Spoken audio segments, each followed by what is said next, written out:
হকের বেলায় উনার নিজের ছেলেকেও ছাড় দেন নাই। এই যে একজন লোক সুলাইমান অ্যানালাইসিস ওরফে প্যারালাইসিস, এই লোকটা যে বলল, সালামু আলাইকুম প্রিয় দেশবাসী, দেখেন আল্লামা নুরুল ইসলাম মৌলভী সাহেব কি মানুষ। হকের বেলায় উনার নিজের ছেলেকেও ছাড় দেন নাই। যেমনি ভাবে আল্লাহর রাসূল এক মহিলার বিচার করার সময় বসে বলেছিলেন যে আজ যদি আমার মেয়ে ফাতেমাও চুরি করত তাহলে আমি তার হাতও কর্তন করতাম, কেটে ফেলতাম, তাকেও ছাড় দিতাম না এক চুল পরিমাণ। আজ যেন সেই প্রতিচ্ছবি হয়ে হকের ঝান্ডাবাহী আল্লামা নুরুল ইসলাম মৌলভী সাহেব প্রমাণ করে দিলেন, নিজের ছেলে যদি ভ্রান্ত আকীদা লালন করে তাহলে তাকেও ছাড় দেওয়া যাবে না। আমাদের কওমি অঙ্গনটা এরকম, যদিও নিজের আত্মীয় স্বজন, নিজের ছেলে, ভাই বোন, পাড়া প্রতিবেশী ভুল করে, আমাদের কওমি অঙ্গনটাই এরকম পরিষ্কার পরিচ্ছন্ন ভাবে রেখেছেন আমাদের আকাবির আসলাফগণ, আমাদের মুরব্বীগণ, যে নিজের ছেলে ভুল করলেও ছাড় দেন না। ইসলাম এমন কথাই বলে যে নিজের আত্মীয় স্বজন, ভাই বোন যেই হোক, অপরাধী হলে সে অপরাধী, তার কোনো অপরাধী ছাড়া আর কোনো পরিচয় নাই। আল্লাহ তাআলা তো বলেন, আতা'মুরুনান নাসা বিল বিররি, কি আশ্চর্য, তোমরা লোকদেরকে সৎ কাজের আদেশ দাও, ওয়া তানসাউনা আনফুসাকুম, অথচ নিজেদের ব্যাপারে বেখবর, ভুলে যাও, ওয়া আনতুম তাতলুনাল কিতাব, অথচ তোমার কিতাব পাঠ করে থাকো, আফালা তা'কিলুন, তবে কি তোমরা এতটুকু বুঝো না? দেখেন জামাতে ইসলামের ভাইরা বলে যে আমরা এক আছি, আমাদের মধ্যে কোনো দলাদলি নেই।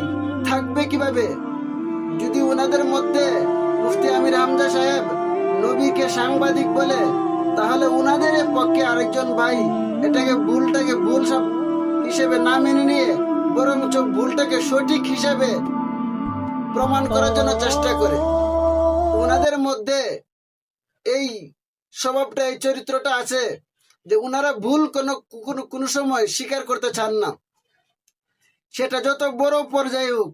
দেখেন এই যে একজন লোক সুলাইমান অ্যানালাইসিস ওরফে প্যারালাইসিস, এই লোকটা যে বলল যে নবীগণ নাকি অন্যের বউর প্রতি আসক্তি ছিলেন, নাউজুবিল্লাহ, সাহাবীগণ নাকি অন্যের বউর প্রতি আসক্ত ছিলেন। এই যে দেখেন এই লোকটা পক্ষে সাফাই গিয়েছিল, যে দর্শন করেছিল, তারপর দর্শনের বিপক্ষে কথা না বলে সাফাই গাইতেছে নিজেদের দলের পক্ষে। কিন্তু আমরা কওমি উলামায়ে কেরাম সব সময় নিজের দলের, নিজের অঙ্গনে, নিজের প্রতিষ্ঠানে যে কেউ ভুল করুক, সে ভুলটাকে কোনো সময় আমরা সঠিক বলি না, ভুলটাকে ভুলেই বলি, সে যেই হোক।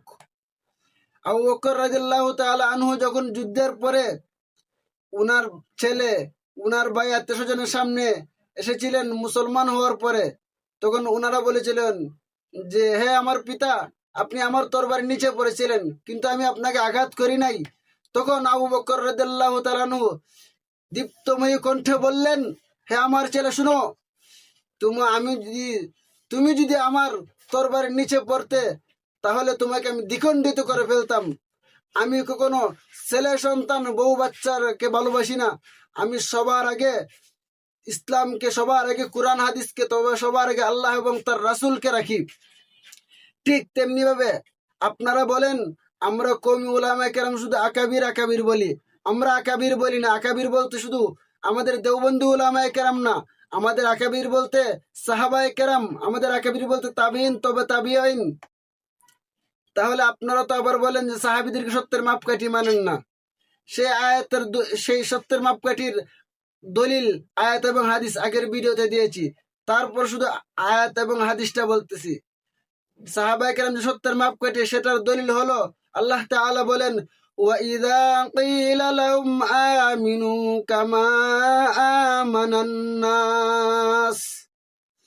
আল্লাহর রাসূল সত্যের মাপকাঠি হিসেবে বলেন, قال النبي صلى الله عليه وسلم أصحاب كالنجوم فبأيهم اقتديتم واهتديتم। এবং আপনারা তো আরেকটা জিনিস মানেন না, নবীগঞ্জ যে মাসুম, ইসমতে আম্বিয়া, এটা তো আপনারা মানেন না। এটারও তো দলিল দিয়েছিলাম গত ভিডিওতে। আল্লাহ তাআলা বলেন, قال لا ينال عهد الظالمين। সুতরাং জামাত ইসলামী ভাইরা, আপনারা সত্যের পক্ষে, সত্যের পিছনে, সত্যের দিকে ফিরে আসুন, হক কথা বলা শিখুন। শুধু রাজনীতির মাঠে আপনার বিপক্ষে যে আছে তার বিপক্ষে বললে হক কথা, আর নত যারা রাম বাম নাস্তিক এদেশের মধ্যে কোরআন এবং হাদিসের বিরুদ্ধে কথা বলে, এদের বিরুদ্ধে আপনাদের কথা নেই। তাহলে এবার সালাউদ্দিন সাহেব স্বরাষ্ট্রমন্ত্রী যিনি আছেন, উনার তো জবাব দিলেন না এখন পর্যন্ত। আপনারা, আল্লাহ তাআলা এই জাতিকে সকল ভ্রান্ত আকীদা এবং ভ্রান্ত দল থেকে হেফাজত করুন, আমিন।